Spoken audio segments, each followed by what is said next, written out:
Inicia el rito de esta tarde. Un café, unos hielos en un vaso, un cómodo sillón y vuelve a los días de radio.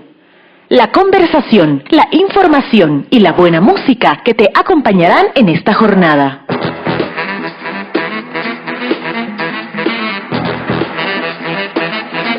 ¿Qué tal, amigos? Muy buenas tardes. Iniciamos otro lunes más con la mejor de las energías de este lunes 24 de marzo. Y así pues les damos la más cordial bienvenida a Días de Radio. Lamentablemente César Ricarte no podrá acompañarnos, pero bueno, hoy tenemos un programa lleno de información. Y bueno, vamos con las noticias de actualidad, y es que las autoridades buscan al asambleísta Clever Jiménez.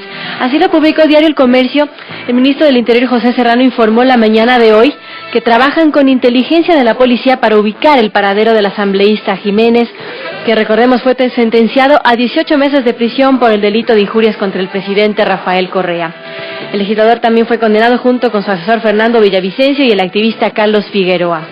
La orden de detención se dictó el pasado viernes. Según el ministro Serrano, pues se está cumpliendo con el procedimiento como cualquier otra persona se haría cuando se le dicta una boleta de encarcelamiento. Así lo dijo Serrano durante la rendición de cuentas del sector de seguridad que se desarrolló en Quito. El ministro también dijo que también se está emitiendo alertas a la Policía Internacional, a Interpol, para la ubicación de los 3 sentenciados en otros países. Y en otro tema que informó Diario El Universo, los medios privados darán información de 8 temas. Y aunque los mecanismos para que rindan cuentas no están precisados, 1.146 medios de comunicación privados deberán hacerlo sobre 8 aspectos de sus políticas internas establecidas en 3 leyes diferentes.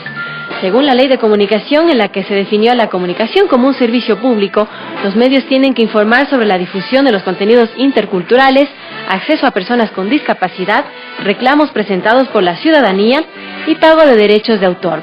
También las leyes de participación ciudadana y del Consejo de Participación Ciudadana establecen que la rendición de cuentas es obligatoria para las instituciones públicas o privadas que presten servicios públicos, manejen recursos públicos o desarrollen actividades de interés público, entre ellos los medios de comunicación. Esta última norma indica que las entidades que den un servicio público informarán sobre sus balances anuales, cumplimiento de obligaciones laborales, tributarios y de objetivos. Todo esto deberán presentarlo los medios hasta el 30 de abril en un informe hecho en formato en Word, que debe ser entregado al Consejo de Participación. Por su parte, la consejera Mónica Banega recordó la atribución que tienen para exigir estos informes y dijo que los medios sí deben entregar la rendición de cuentas, para lo cual pueden realizarla en diversos mecanismos, sea en un programa radial, en un programa de televisión o en un impreso de prensa. Hay medios que lo están haciendo ya y otros que aún desconocen de estos procedimientos. Y en el tema internacional, el presidente de Venezuela, Nicolás Maduro, informó que su gobierno denunciará ante organismos internacionales a la oposición por la violencia que vive su país. Las cifras de muertos, lamentablemente por estas protestas, siguen en aumento. Ayer murió una mujer embarazada, intérprete de la lengua de señas del canal Venevisión. Hace pocos minutos también el presidente de la Asamblea Venezolana, Diosdado Cabello, expulsó del poder legislativo a la diputada opositora Mariana Corina Machado, quien fue nombrada la semana pasada embajadora alterna del gobierno de Panamá para que pueda hablar en la OEA. Según Cabello, Machado violó la Constitución venezolana al aceptar el nombramiento internacional. Y bueno, así damos paso a nuestro invitado de esta tarde. Tenemos aquí la presencia de Juan Carlos Calderón, que nos va a comentar, pues, ¿qué hay de nuevo en Plan B? Juan Carlos, buenas tardes, ¿qué tal? Buenas tardes, gracias, y un saludo muy especial a la distinguida audiencia. Bueno, la edición de esta semana, que arranca este lunes, trae algunos temas más de coyuntura, básicamente, porque nos interesa mucho este momento también entrar a la coyuntura, pero además también una historia muy sentida, que es la emocionante historia de cómo la bomba del Chota llegó al Museo Metropolitano de Nueva York. Qué interesante. Es una historia, además, que le ha gustado mucho, por lo menos a nuestro diseñador, que es un ciudadano común, que se la leyó de cabo a rabo, lo cual nos da buena vibra. Pero a propósito del tema de la represión que mencionabas en el tema Venezuela, nosotros tenemos una entrevista exclusiva con Gonzalo Jimiov, quien es miembro del Foro Penal Venezolano, ¿no es cierto? ¿Ya? Es abogado penalista, graduado en la Universidad de la Católica Andrés Bello de Caracas, y forma parte del Foro Penal Venezolano. ¿sí? Ha defendido a los opositores al gobierno de Hugo Chávez y de Nicolás Maduro. Y él hace un recuento muy complejo sobre lo que está pasando. Cuando tú mencionas la noticia de que el presidente Maduro va a denunciar a sus opositores ante foros internacionales, yo les invito a leer esta entrevista. Esta entrevista es absolutamente clarificadora, además muy profesional sobre lo que está planteándose en la situación. Solo en estas protestas hay 1.844 personas que han sido detenidas, ¿sí? Y retenidas además también. Wow. Pero 85 de ellas continúan presas por diversos motivos. Supongo que a lo que considera más grave son más bien 85 personas como consecuencia de las protestas, pero en general detenidos y que podrían considerarse sin fórmula de juicio detenidos políticos son 141 personas en Venezuela.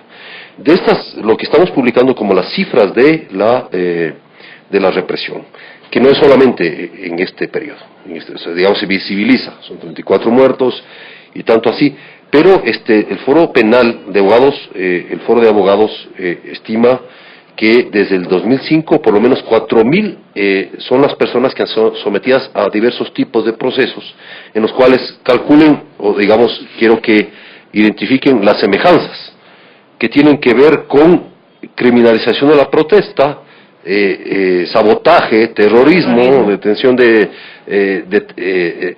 pararse en las calles, protestar en las calles, y no solo a personas opositoras, o sea, Clara, abogado, que es miembro de este importante foro, sino también a miembros también del chavismo. Es decir, cuando hay sindicatos chavistas que protestan contra decisiones del propio gobierno, también son acusados de terroristas. O sea, aquí el problema ni siquiera es ideológico, ni siquiera tiene que ver con que tú tienes derecho a protestar o no, si eres del partido. Es decir, así seas del partido, no tienes derecho a protestar. Da igual. También estas personas están siendo procesadas, sí, han sido procesadas por el gobierno y por la justicia. Lo que menciona este abogado también es que hay 59 casos de tortura plenamente confirmados y otros 59, o sea, más de 100 casos que tienen que ver con tratos crueles, inhumanos y degradantes. 59 ¿no? Casos de tortura confirmados. Confirmada de tortura, digamos. Ahora, para quien dude de esto, yo les invito a leer esta información, porque acá muchos están diciendo que esto es montaje, que esto es tergiversación, que están exagerando. No. O sea, el asesinato de esta chica en la calle, recientemente, que es una intérprete del canal de Venevisión, un canal chavista, que estaba pasando por ahí. Porque lo que está también denunciando este abogado es el uso de bandas paramilitares en moto. Claro. Los eufemísticamente llamados colectivos, que son bandas de criminales en moto, que andan disparando a la gente en la calle. No, cualquier atisbo de protesta, cualquier atisbo de gente al que les parece, le matan. Entonces imagínense ustedes que están pasando por la 10 de agosto del Quito y pasan estas bandas criminales en moto, disparando. O sea, entonces ese es un clima de terror que está implantándose, ¿sí? Y más o menos, y entonces ahí hay unas cifras muy contundentes. Está la página web también del Foro Penal, para que ustedes puedan acceder y enterarse de lo que realmente pueda estar pasando. ¿Él se basa estas cifras en qué exactamente? A ver, ellos son abogados, son litigantes, ellos están recopilando, siguiendo cada caso de denuncia, cada caso de detención o de retención, de trato inhumano o de tortura. Yeah. Digamos, este foro de abogados, lo que hace es, el Foro Penal venezolano lo que hace es entrar a defender los derechos de debido proceso y de derechos humanos de los detenidos, sea quien sea. Por eso ellos también siguen casos de personas que son afiliadas al chavismo, que son dirigentes populares, básicamente dirigentes de gremios o dirigentes sindicales que están siendo acusados también por la justicia venezolana. Evidentemente también se copia la franquicia, o sea, nosotros, a ellos, del control político de la justicia. Y lo que él menciona también, un hecho adicional, que no se sabe si estará pasando o no en el Ecuador, o esperemos que no pase, que es la afiliación política de la fuerza pública venezolana. ¿Sí? Es decir, solo les falta salir con la bandera del partido, envuelta en la porra de la policía, para golpear a manifestantes. Entonces, esto también es novedoso, claro, digamos, por lo menos en América del Sur, ¿no? Y claro, el tema es que hay que ser muy prolijo. Ellos, entiendo, tienen una visión muy prolija de lo que está pasando ya en cifras concretas. Esa es una historia que queremos destacar en nuestra nueva edición de Plan B, porque es importante, creo, que llegue a la fuente directa, que es lo que nosotros hemos hecho, y que nos permite y le permite a nuestros lectores enterarse de primera mano de lo que está pasando en Venezuela. Ahora, también tenemos historias inspiracionales, como te comentaba, que es la historia de cómo Cristóbal Barahona, que es un hombre de 82 años, uno de los últimos artesanos del tambor, llamado la bomba, ¿sí? Que le da ritmo y sentido e identidad al ritmo de la bomba del chota. ¿Ya? Esta historia es la historia de una iniciativa privada, de una iniciativa ciudadana, de un grupo de músicos ecuatorianos, la mayoría, que viven en Nueva York, joven, treintañeros, que conversando con, uno de ellos es José Juan Paredes Congo, cuyos padres son músicos muy respetables acá en el Chota, en el Juncal, han hecho música siempre, son defensores de la tradición de la bomba, y él viaja a Nueva York, está en Nueva York, vive en Nueva York, y arman con otros amigos, compañeros, un grupo de música que se llama Chota Madre. El Chota Madre, ¿no? Que es muy parecido al Chuta Madre, pero no es usado como tal, y puede llamarte a confusión. El Chota Madre se convierte en movimiento cultural, Chota Madre, donde incorpora no solo música, sino danza, antropología, fotografía, video, imagen, en movimiento cultural en Nueva York, en defensa de la tradición de la música ecuatoriana, sobre todo, y se hacen presentaciones, etc. ¿Ya? Ellos, por una relación que tienen, hablan con un curador del Museo Metropolitano de Arte de Nueva York, uno de los más importantes del mundo, y con su director, el curador, digamos, de los instrumentos musicales. Es la colección más importante del mundo en instrumentos musicales. Y les dice a estos que es increíble que el Ecuador no tenga un instrumento musical, que es de los pocos países del mundo que no tiene una representación de un instrumento musical. En ninguno que él conozca, museo vivo internacional, ¿no? Habiendo tantos, además. Claro. Entonces ellos resuelven hacer un proyecto, está contada la historia ahí, ¿no? Que les lleve al Chota, ¿no? Con Paredes Congo, que llegan al Chota para establecer una relación. Entonces, ¿cuál es el procedimiento? Para que la bomba, que es el instrumento tradicional y donde ellos saben que está en peligro de extinción, porque aparte de Cristóbal Barahona, solo otro señor de 75 años hace bombas. Nadie más lo hace ya. Y eso está, si los dos se mueren, Se podría perder. que es muy pronto, supongo, se pierde la tradición.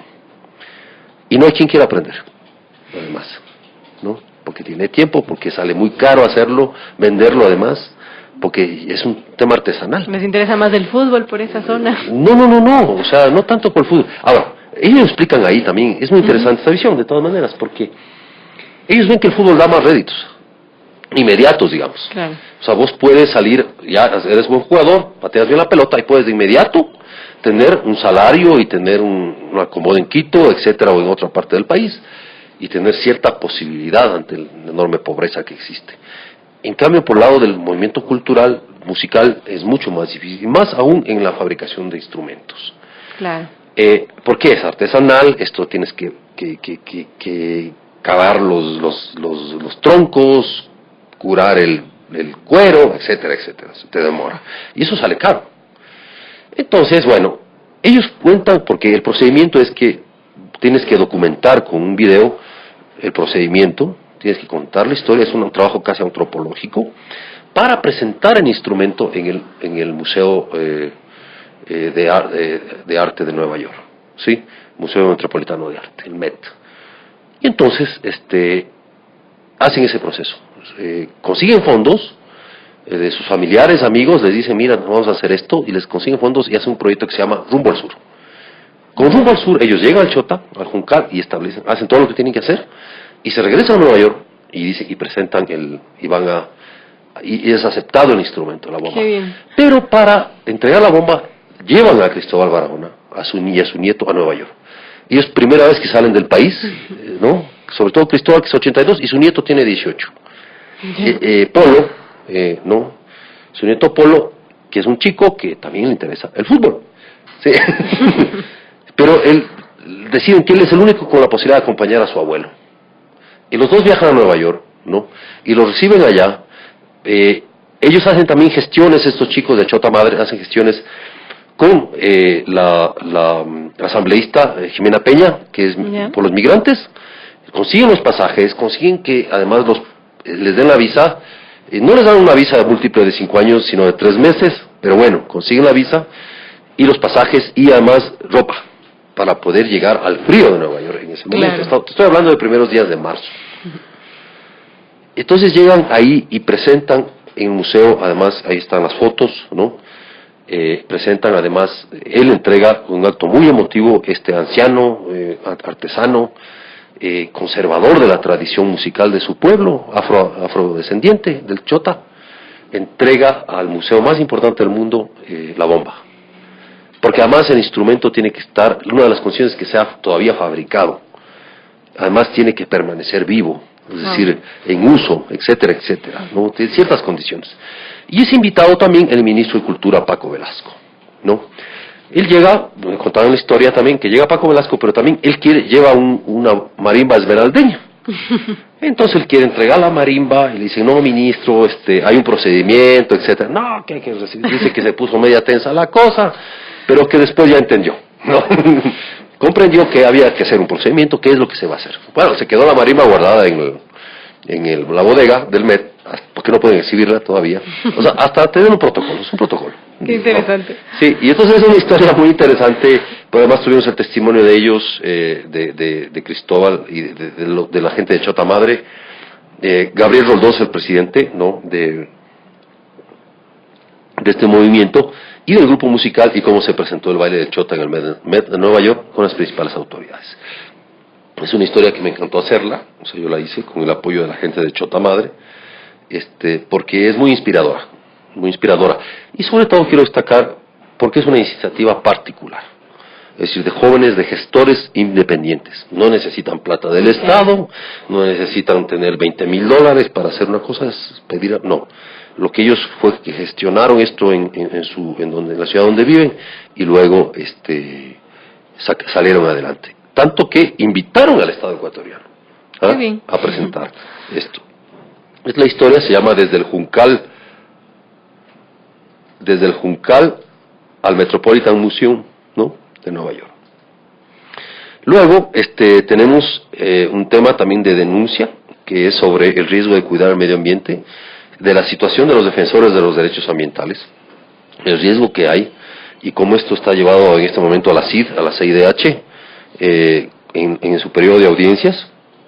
Ya incluso, según la denuncia que estamos presentando, hay gente que ha muerto en defensa del medio ambiente. ¿Esto es a propósito del caso Pachamama o hay otros casos que tal vez no se conocen a la luz pública? Exactamente, estamos revelando otros casos. Es a propósito del Pachamama, pero estamos revelando otros casos. Pero además hay un dato interesante que estaba revisando en el artículo, y es el testimonio de una de las fundadoras de Pachamama, donde cuenta la historia de el actual ministro del Interior, José Serrano, era abogado de Pachamama. Y luego él es llevado, fue amenazado, según cuenta este testimonio, en el gobierno de Lucio Gutiérrez. Ah, sí.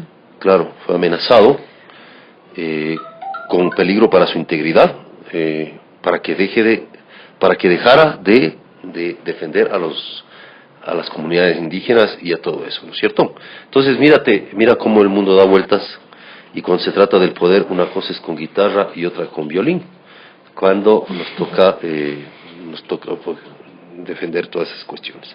Esa es la otra historia. Estamos también haciendo un recuento muy, muy detallado de la sentencia de la jueza en el caso de la negación del matrimonio igualitario, bajo el título, todavía no está subido, pero ya estamos en eso haciéndolo, Dios rechaza el matrimonio igualitario. Ya sobre este caso de esta pareja de chicas lesbianas que buscaba casarse. Exactamente, la sentencia es de lujo, diría yo, porque invoca a la palabra de Dios en este país laico, para negar la pretensión de este matrimonio, ¿no? Entonces, claro, es una historia además que uno puede decir tenaz, porque o sea, los motivos y argumentos no tienen que estar en la Biblia. Es curioso, ¿no? Que no sean argumentos jurídicos, sino más bien algo religioso. Claro, este país cada vez se va volviendo con argumentos más de fe, más religioso, porque o sea, no hay otras razones. Y es un país laico, ¿no? Yo creo que la sentencia de la jueza contradice al menos el tema constitucional, ¿no? Porque la jueza dice, si es así, entonces, ¿por qué se invoca a Dios en la Constitución? O sea, es una cosa que no tiene que ver una cosa con la otra, no se trata de... Y eso básicamente, estamos también contando una historia de jazz, ¿no? Del último festival de jazz, de los personajes que están ahí, básicamente eso es lo que estamos trabajando, sino que se me perdió la... ¿Cómo está la movida de los jazzeros en el país? Bueno, el problema es el público, creo yo. O sea, yo creo que hay muchos grupos, hay grupos muy buenos además. No digo por mucho que sea malo, no, al contrario. Está muy bien eso, hay una eclosión de musical. El problema es lo público y la falta de gestión cultural en cuanto a generar movimientos mucho más potentes respecto, no solo en el tema musical, sino en el tema plástico y en el tema de artes escénicas, por ejemplo. Es un problema de gestión, ¿no? Entonces, yo creo que ese es el punto al que estamos como abocados. Muy bien, bueno, aquí se incorpora a la conversación y damos la bienvenida a Diego Cornejo. Bueno, él es escritor, pintor, docente y periodista, y actualmente director ejecutivo de la Asociación Ecuatoriana de Editores de Periódicos. Y bueno, él está aquí para hablarnos acerca de la demanda colectiva de inconstitucionalidad a la Ley Orgánica de Comunicación, que por cierto tuvo su audiencia el pasado 18 de marzo. Y bueno, no sé si quiere Juan Carlos también incorporarse a la conversación sobre este tema. Bueno, gracias por la invitación. A ver, el 18 de marzo, finalmente, la magistrada convocó una audiencia a la audiencia donde se deberían exponer las argumentaciones de quienes sustentan una demanda de inconstitucionalidad y quienes sustentan una defensa de la ley. La ley fue defendida arduamente por el secretario jurídico de la presidencia, por un funcionario de la Asamblea Nacional y también por un funcionario de la Procuraduría, del abogado del Estado. También actuaron algunas otras personas e instituciones relacionadas con el sistema de comunicación y de propaganda del gobierno, entre ellos un abogado, me parece que es Mena, del Consejo de Regulación, y también tuvo una presentación lamentable aquella persona que funge de superintendente de comunicación. Eso estaba, yo quiero mencionar que la Corte Constitucional, de acuerdo a la Ley de Control Constitucional, de Control y Garantías Constitucionales, sí tiene plazo la Corte Constitucional para tramitar estas demandas. Sin embargo, se ha extendido muchísimo. Se extendió notablemente convocar a la audiencia, sí. Pero además, de acuerdo a la revisión que hice de los artículos, no sé si sea preciso en mi apreciación, pero me parece que hasta el 18 de abril debería estar suscrita una sentencia por parte del Pleno de la Corte Constitucional. Semanas más o semanas menos, posiblemente yo puedo estar haciendo una interpretación incorrecta de los artículos, artículos 87, 88, 90, algunos artículos. Pero, porque se venía diciendo que la Corte no tiene plazo para tomar decisiones de esta naturaleza, ¿no? La Ley de Control y Garantías Constitucionales obliga a la Corte a actuar y decidir. De modo que estamos esperando que un mes y medio, si la jueza y los jueces y los magistrados se ajustan a la normativa, debería hacerse pública la sentencia sobre nuestra demanda de inconstitucionalidad. Yo, por supuesto, debo ser optimista. Espero que la respuesta sea un archivo de la ley de inconstitucional de comunicación, aunque los hechos me dicen que podría ocurrir algo distinto de lo que ha venido ocurriendo. Pero esa es la situación. Quiero decir que es importante que se haya producido esa audiencia. Esa audiencia es un mecanismo previsto por la Constitución y por la normativa y la institucionalidad democrática de un país como el ecuatoriano. De modo que fue interesante escuchar argumentaciones, salvo una mancha de un color desabrido que hubo ahí, salvo esa mancha, hubo argumentaciones de carácter jurídico. Alguien pretendió descalificar éticamente o moralmente a quienes sustentamos una demanda. Ahora había un artículo de Simón Pachano en el diario El Universo que dice que entonces debe descalificar de uno en uno, intentar procurar o pretender descalificar de uno en uno a los 60 ecuatorianos de distinta procedencia que suscribimos la demanda, de la cual yo soy procurador jurídico, y que está sustentada por el abogado Enrique Herrería en calidad ahí de patrocinador jurídico también o judicial. De modo que esa es la situación, ¿no? Vamos a ver cómo cumple con la ley la Corte Constitucional. Esa es la expectativa que existe, ¿no? Claro, ahí se presentaron argumentos muy sólidos por parte de esta clínica jurídica de la San Francisco. Eso es muy interesante porque esa demanda que ellos plantearon a la Corte es parte de un proceso académico de profesores y estudiantes de Derecho de la universidad. Ellos analizaron la ley y decidieron que hay que presentar y cumplir con todos los procedimientos. También hubo una demanda del asambleísta Torres. y la demanda nuestra, ¿no?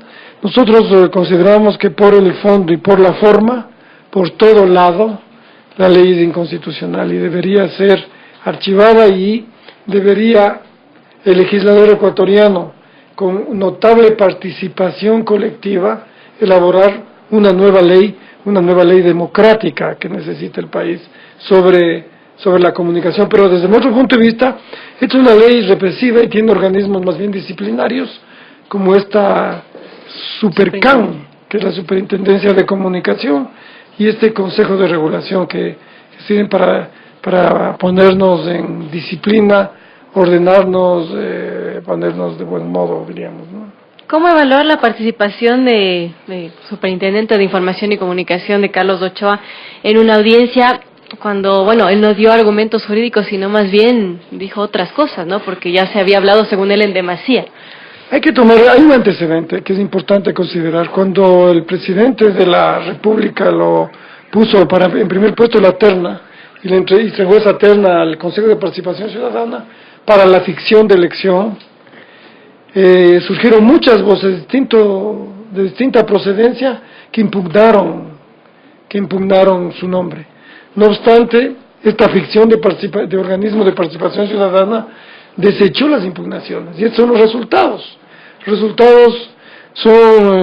primer resultado que vimos de ese día es que una autoridad, una persona que va a dirimir y decidir sobre acusaciones en contra de medios y periodistas, va a estar cargado de una subjetividad enorme y seguramente va a decidir arbitrariamente, porque si alguien que tiene que tomar este tipo de decisiones tiene una carga subjetiva tan grande, el decano de Farid Simón hablaba de odio, ¿no? Porque eso fue los gestos, la gestualidad y las palabras que dijo implican una animadversión muy grande respecto del trabajo periodístico y de los periodistas, aunque él fungió de periodista.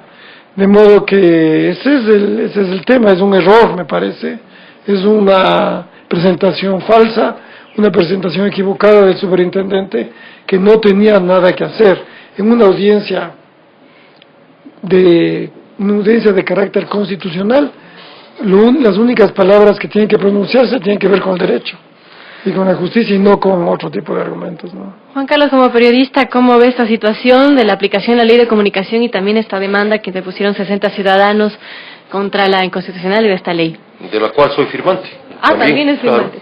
Claro, y asistí a la audiencia de los pocos de los firmantes que estuvimos ahí, pero me pareció, claro, interesante mostrar que no es la primera vez que el señor Ochoa muestra una animadversión pública respecto al trabajo de los medios particulares o independientes, o no gubernamentales, diríamos, con más precisión.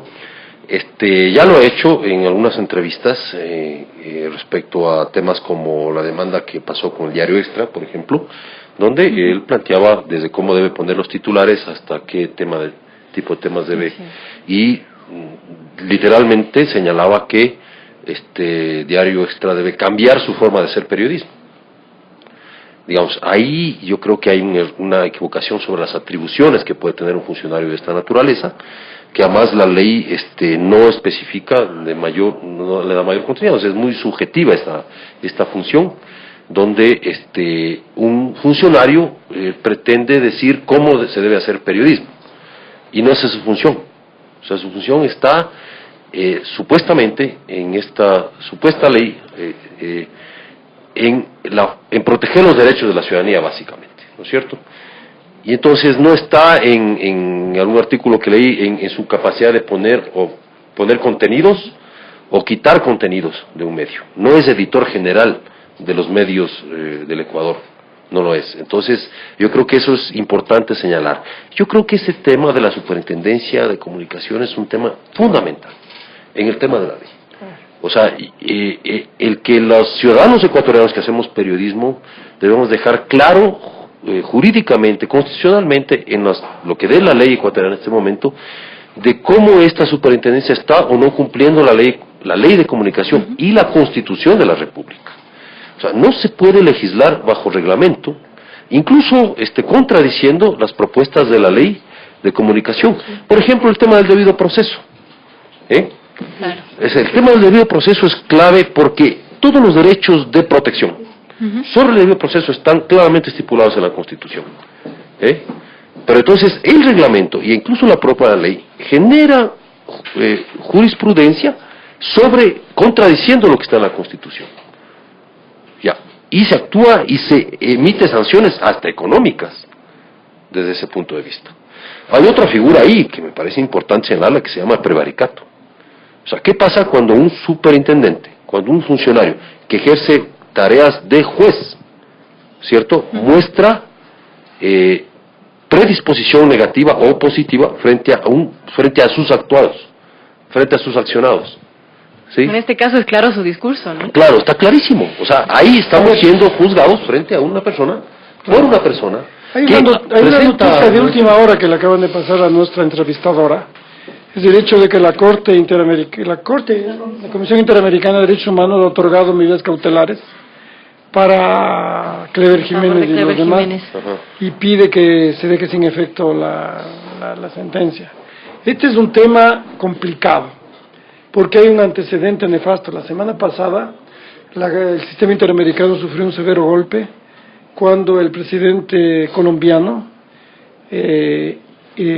ignoró una decisión del sistema interamericano sobre el alcalde de Bogotá, el señor Petro. Este momento la comisión se ha pronunciado otorgando medidas cautelares a las tres personas que fueron enjuiciadas fueron recusadas por el presidente de la República. Entonces, con este antecedente que yo expongo aquí, ¿será que el presidente de la República del Ecuador va a acatar una decisión de medidas cautelares de una comisión que es un organismo del sistema interamericano al que ha venido atacando en el último año ferozmente? Este es un tema. Una buena pregunta. Pero no le correspondería al presidente acatar, sino a los organismos judiciales. O sea, al presidente de la República. En el Ecuador, claro, pero cuando no hay independencia judicial, Dejémonos de cosas, ¿no? Pero claro, hablemos técnicamente porque es una pelea que se tiene que dar afuera ahí. Porque si no acata los organismos judiciales, entonces puede recurrir a la Corte Interamericana. Veamos qué dice el señor Yali, qué dice la Corte, las Cortes y qué dice la Corte Nacional de Justicia, ¿no? Ajá. Y todos los jueces que han procedido a juzgar, claro. Tienes razón, formalmente estamos viviendo un Estado de Derecho con equilibrio entre las funciones, aunque el presidente de la República dice que él es el Dios no quiera de todas las funciones, Sí. ¿no es cierto? Pero claro, El quitarán de ahí. Claro, pero para el presidente de la República esto va a ser un tema de Estado. Ajá. Eso ya sabemos cuál es su temperamento y cuál es su concepción sobre el tema, de modo que esto es interesante, ¿no? Se suma todo este tipo de cosas que estábamos conversando hace un momento sobre este estiramiento, este forzamiento a los textos de las leyes, a las funciones que se designan, ¿no? Y cómo se interpreta con una facilidad y una arbitrariedad increíble para sancionar a los opositores, básicamente, ¿no? La justicia está cumpliendo una función persecutoria, ¿no? de castigo. Yo digo que es el garrote de la democracia, ¿no? Así como antes del garrote era garrote físicamente el mismo, si uno desacataba y desobedecía la majestad del poder del rey, entonces le aplicaban el garrote. Pero también se da Incluso el garrote vil, con el cual uno moría. ¿Sí? Pero también se aplica garrote, como en el caso del señor Mármol, ¿no? Claro, pero lo que estoy diciendo que claro, que el Código Penal, por ejemplo, y esta ley de comunicación son los garrotes de la democracia. Con el caso del señor Mármol, claro, pasó que fue amonestado y después fue golpeado por un grupo misteriosamente, de gente que estuvo por ahí pasando. No sabemos por qué. Pero bueno, volviendo a lo que es el tema de la ley de comunicación, Diego, ¿cómo aún no se resuelve esta inconstitucionalidad de la ley? Y sin embargo, bueno, las denuncias siguen, las amonestaciones contra los medios siguen. ¿Cómo, desde el lado de los medios, cómo toman esta situación de que, bueno, se sigue acumulando quizás las denuncias y quizás las posibles sanciones? Hay una serie de cosas que están pasando. Ahora estamos afrontando hay que hacer una rendición de cuentas como medios privados. Como que los medios fuésemos organismos públicos, porque supuestamente administramos un bien público, entonces ahora tenemos que obligadamente hacer una rendición de cuentas, seguramente al Consejo de Participación Ciudadana, no sé a quién, aunque los medios de comunicación rinden cuentas a la superintendencia de compañías, rinden cuentas a los organismos laborales del Estado, rinden cuentas a todo lado. Al SRI también. En el Ecuador, los periódicos son los medios o los organismos más controlados en la historia de este país, en estas circunstancias. Estamos sumamente controlados y esto, la ley como decía Juan Carlos y como se ha dicho aquí, esto busca más control, mucha más. Nosotros como periódicos pasamos de una política de contención. Durante varios años procuramos contener con activos asambleístas la promulgación de esta ley, la construcción y promulgación de esta ley. Ahora estamos en un proceso de resistencia, que no lo entendemos bien, pero que nos está obligando a estar con abogados en las redacciones, revisando textos titulares que podrían conllevar conflictos con las autoridades disciplinarias del aparato de propaganda del gobierno, del sistema de comunicación y la ley de comunicación y lo demás, ¿no es cierto? Y también con abogados atendiendo las demandas, atendiendo las locuras del superintendente de comunicación o los llamados del secretario de propaganda del gobierno, porque que también pide a veces rectificaciones, ¿no? Pide como sin tener atribuciones, pide, o del Consejo de Regulación, ¿sí? Entonces esto es todo este aparataje que está funcionando. Estamos haciendo una política en lo posible de buscar instrumentos jurídicos de la ley para poder resistir, pero este es un hecho, los medios de comunicación, los periódicos en el Ecuador están absolutamente y súper controlados. Esto está produciendo efectos negativos en los ciudadanos que reciben la comunicación, porque hay en distintos medios, en los periódicos también hay formas de autocensura o de control en este tipo de cosas. Sí. Juan Carlos, ¿qué opinas al respecto a este control excesivo quizás de los medios? Quizás una puerta de salida es irse a lo digital, como lo es Plan B.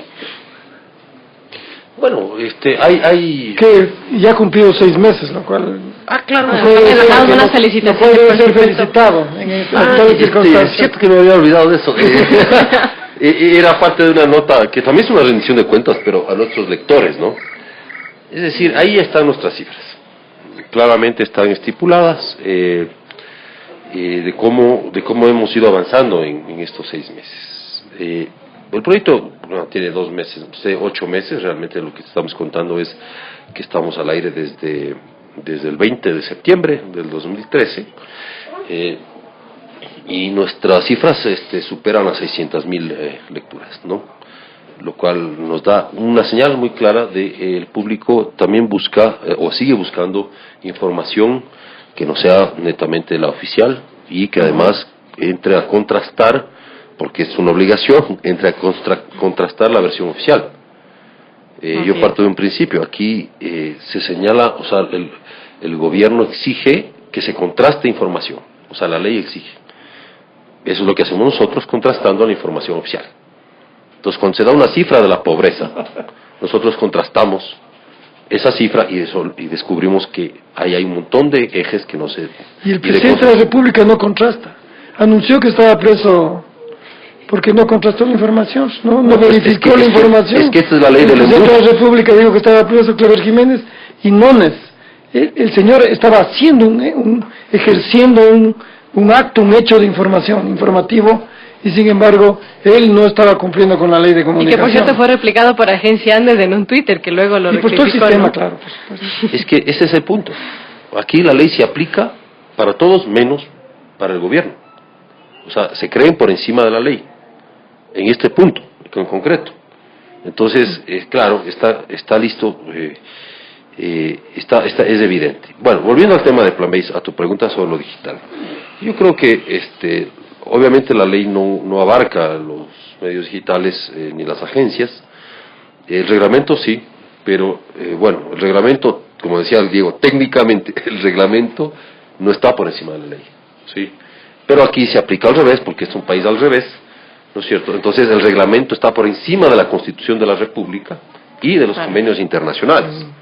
Y no solo el reglamento, sino la voluntad de un funcionario está por encima del reglamento, de la ley, de la Constitución y de la Declaración Universal de los Derechos Humanos, en ese orden.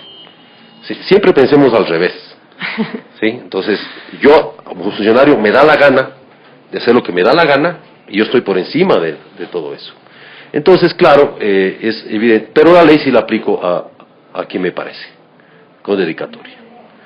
Y claro, bueno, pero con ese pequeño paréntesis y de aclaración, yo creo que el tema digital tiene que ver con un punto clave y es sobre su financiamiento. O sea, es importante señalar que el negocio como tal del tema de la información y de los medios está en crisis desde hace algún tiempo. Muchos medios tradicionales, grandes, han desaparecido. O se han dejado de imprimir en papel. Y estoy hablando básicamente de lo que ha significado la prensa gráfica, ¿no? Porque la televisión y la radio es otro cuento. En prensa gráfica, que es nuestra especialidad, mi especialidad, sucede ese fenómeno. Hay medios que han ido a lo digital con éxito. Es decir, tienen un modelo de negocio que les permite apelar, ¿no es cierto?, a las suscripciones y al público para financiar su trabajo. Pero en Ecuador todavía eso está en veremos. Es decir, todavía no hay una experiencia clara de cómo, o sea, en el modelo de negocio se puede sobrevivir y ser exitoso. Si supiera la fórmula, no estuviera aquí, estuviera en el New York Times, ¿no es cierto? Pero estoy aquí, en esta realidad, y nos vemos nosotros abocados a construir un proceso nuevo, porque Plan B es un proceso en el cual, primero, inédito, donde hay 12 socios, la mayoría de ellos, 10 de estos socios periodistas, ¿no es cierto?, que lo que hacen es conformar una sociedad igualitaria donde establecen sus políticas. O sea, no hay un dueño tradicionalmente, una familia o un grupo de accionistas mayoritario, un poder económico que ejerce o que trabaja en este negocio. Somos periodistas y estamos en eso. Lo otro es la forma de financiamiento. Entonces estamos buscando, de alguna manera, hacer sobrevivir al proyecto. Nosotros estamos en un estado de gato panza arriba, digámoslo así, en este momento, ¿no? Buscando las formas de que esto no se caiga, porque puede fracasar financieramente, a pesar de que creo que es un buen producto, a pesar de que tiene buenas cifras, pero en el momento actual eso no es suficiente en el Ecuador, ¿cierto? Porque la gente tiene miedo de participar en un proyecto como estos. Te pueden decir, no quiero que pongas tu publicidad en un proyecto de periodismo de investigación porque me da miedo el gobierno, y me han dicho.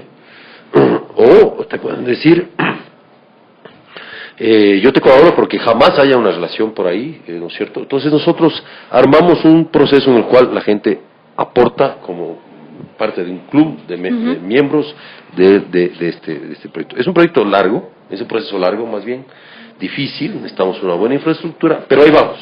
Digamos, ese es nuestro camino. Haber llegado a los 6 meses no me parece un mérito, me parece un desafío. Es decir, si ya llegamos a los 6 meses, podemos llegar a los próximos 6 meses. Y ese es el punto. O sea, cada mes se convierte en un problema, a fin de mes sobre todo, pero podemos llegar a eso, ¿no es cierto? Yo creo que ese es nuestro camino. Digo, ¿es posible hacer periodismo pese a este cerco legal y todas estas cosas que nos comentaban, que controla los medios y demás? Es posible y es necesario. Es posible, el ejercicio del periodismo se va convirtiendo cada vez en una actividad profesional más riesgosa, llena de cortapisas, limitaciones. Se puede hacer un periodismo a lo Walt Disney. Yo puedo ir a entrevistar al presidente de la República en una televisión y no digo nada que sea complicado y no salgo detenido de esa entrevista, que es una forma de hacer. Entonces, se puede hacer ese tipo de periodismo y se hace ese tipo de periodismo. Y vamos a ver en la televisión media hora de capturas de droga o de un montón de hechos que hace la policía y de repente cuando uno toma conciencia lo que está viendo son reportajes de la policía. Es la percepción que yo tengo, porque todos son éxitos de la acción de la policía, en fin, ¿no? De modo que es toda una información que no genera una capacidad crítica de las audiencias, ni mucho menos, ni se pone en conflictos con el ejercicio de la administración pública. No pasa nada. Cuando no hay periodismo de investigación, la buena noticia es que se acaba la corrupción. Porque si no investigas y si no informas sobre eso, no existe nomás. Esa es una forma de verlo y de decirlo. ¿No? ¿Qué es eso? A mí me parece que es importante que sobreviva y se mantenga el proyecto del Plan B con muchas dificultades. La sociedad está atemorizada. La sociedad tiene miedo de poner publicidad en medios que pueden ser críticos, ya sabemos. Los empresarios exitosos no quieren tomar riesgos, y los empresarios que quieren ser exitosos tampoco, pues porque ese es el camino. No hay como entrar en conflicto con la entidad nacional que tiene el mayor número de recursos, la mayor cantidad de recursos económicos en el país. Esa entidad es del gobierno. El gobierno contrata, el gobierno da trabajo, hay proyectos, hay una serie de cosas, ¿no? De modo que les cuento una anécdota. Cuando hicimos la demanda de inconstitucionalidad de la consulta popular, tuvimos un grupo de abogados, actuaron, chévere, tuvimos una cifra que era 5, por ejemplo, que es lo que nos cobraron y todo. Yo fui donde ellos para hacer la nueva demanda de inconstitucionalidad de la ley de comunicación. Entonces dijeron, sí, pero 500. ¿Por qué? Porque cuando ellos actuaron en defensa o actuaron en distintos espacios patrocinando nuestra demanda, recibieron visitas de autoridades laborales, del SRI, de autoridades de la Superintendencia de Compañías, y además, como ellos también hacían servicios al Estado, misteriosamente todos los contratos se les cayeron, ya no dejaron de contratarles. Entonces el argumento era muy simple. Mira, yo voy a dejar de ganar, voy a tener un lucro cesante, voy a perder si trabajo contigo, es que me tienes que compensar. Claro. Entonces eso es lo que pasó, mira, eso es lo que pasa en la realidad en el país. Si te ponen una marca y ya no puedes tener contratos con el Estado, con ningún organismo estatal o paraestatal, o gubernamental, o progubernamental, o vinculado al gobierno, a gobiernos incluso locales, provinciales, cuya administración esté vinculada al Verde Flex. Entonces, eso sucede en el país. Entonces, en esa condición hay que hacer periodismo, en esa condición hay que informar. Eso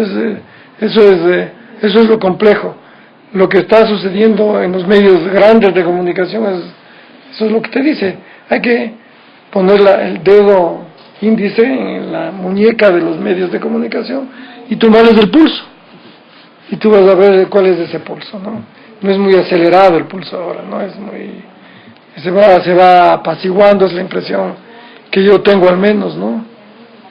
Volviendo a nuestro tema de esta tarde, ya para concluir, y Juan Carlos, tú que eres uno de los 60 ciudadanos firmantes de esta ley, de esta demanda de inconstitucionalidad de la ley, ¿qué se puede esperar del tribunal que decida? Bueno, son procedimientos que uno debe tomar, creo yo. Yo creo que es importante que los ciudadanos usemos también los recursos que se tiene dentro de la institucionalidad. Creamos uno en eso porque finalmente esto va a generar, o sea, siempre hay un camino nacional o internacional respecto a los temas, a estos temas. Y es importante hacerlo porque así como el miedo es contagioso, el valor también es contagioso. Entonces, y a pesar de que uno pueda creer que está luchando solo frente a estos hechos y que mucha gente por conveniencia, por temor, por secreta complicidad, por secreta simpatía, ¿no es cierto?, no entra a esta pelea de frente, creo que es importante decirle al país y a los colegas periodistas sobre todo, que bueno, que es importante poner la cara en estos casos, que es importante jugarse el pellejo en estos casos, por un valor superior que es el derecho a informar, pues, y el derecho del público a ser informado. Entonces, esperar o no de un organismo que ha dado muestras de no favorecer en la mayoría de los casos, las posturas del Ejecutivo, claro, sería inoficioso, o sea, un debate que no viene al caso. Lo que sí creo es que es importante plantear las cosas, ¿no es cierto?, que queden por escrito, que queden como argumento, y que haya personas como Diego, como César, como los que están ahí, que sigan dando las peleas que tengan que darse en los espacios muy adversos que tengan que darse, porque es importante dar la pelea. O sea, y sin ánimo, obviamente, como se dice, de dar la pelea por dar la pelea. O sea, simplemente cuestión de derechos. O sea, uno de los miembros del Cordicón, del Consejo de Comunicación, respetable profesor mío, ¿no es cierto?, académico, empezó a cuestionar moralmente a las personas que firmamos esa, ¿no? Uh-huh. Pero le dijimos, oiga, pero si es un derecho contemplado en la Constitución y en la propia ley, para eso está la ley de participación ciudadana y de control social. O sea, entonces, ¿para qué está la ley? Si el señor empezó a cuestionar moralmente a quienes utilizamos la ley. En la audiencia se pretendió, ahí se lanzaron unas pullas para cuestionar políticamente. El secretario de la presidencia, un señor Mera, conocido hombre de izquierda en el país, supongo, con una trayectoria, dijo que los que habíamos demandado somos la derecha. Entonces el señor Farid Simón le dijo, señor secretario, señor, no sé, no es una cuestión de derecha o izquierda, es una cuestión de derechos. Lo que estamos discutiendo son temas de derechos, no de derecha o izquierda. Los defensores de derechos humanos, los periodistas somos, de acuerdo a la legislación interamericana, defensores de los derechos humanos, no tiene nada que ver con la izquierda o la derecha. Es un tema de derechos, eso le explicó. Entonces, así como hay pretensiones de juzgarnos a los que recurrimos a la Constitución, juzgarnos ideológicamente o juzgarnos moralmente, supuestamente la gente que con todos los antecedentes morales tiene autoridad para juzgarnos, ¿no es cierto? Entonces ahora también políticamente se pretende decir, porque claro, ese es, como dice, este es el ad hominem, dice el Simón Pachano en el artículo de hoy día en el diario El Universo, ¿no? Es es cuestionar a la persona, ¿no? y no discutir el tema. Es lo mismo del mensajero, no es el mensaje sino el mensajero. No es la demanda sino el demandante el problema, ¿no es cierto? Y este es lo que pasa, ¿no? Nosotros recurrimos, estamos ejerciendo un derecho democrático amparado por la Constitución y las leyes, y se pretende desacreditar, ¿no?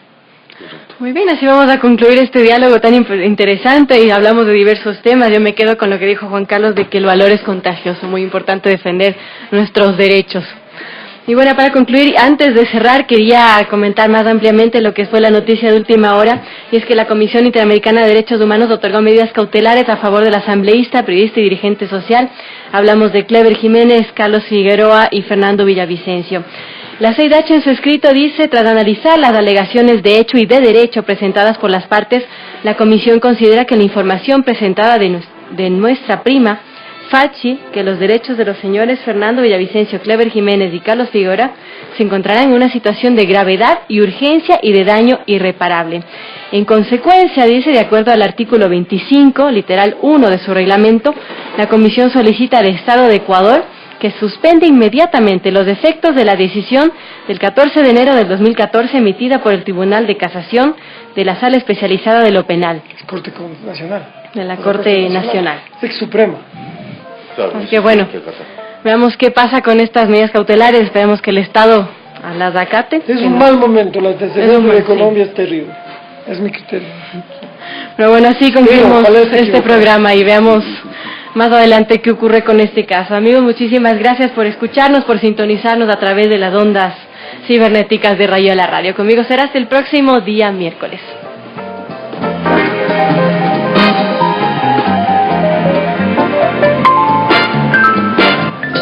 Gracias por acompañarnos en